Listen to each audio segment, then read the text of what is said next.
36வது வசனம் எழுதி இருக்கிறது பாருங்க. As it is written, for thy sake we are killed all the day long, we are counted as sheep for the slaughter. Nay, in all these things we are more than conquerors through him that loved us. For I am persuaded that neither death nor life, nor angels, nor principalities, nor powers, nor things present, nor things to come, nor height, nor depth, nor any other creature shall be able to separate us from the love of God which is in Christ Jesus our Lord.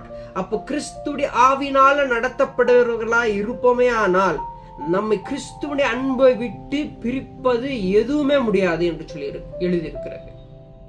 மரணத்தை குறித்து கூட நாம பயப்பட மாட்டோம். ஏன்னா அதுதான் இங்க போட்டிருக்கிறது, நமக்கு பயத்தின் ஆவியை அவர் கொடுக்கலையா, அவர் என்ன கொடுத்திருக்கிறாரா, தத்தெடுப்பு ஆவியை கொடுத்திருக்கிறார். நம்மளை தத்தெடுத்து இருக்கிறார்.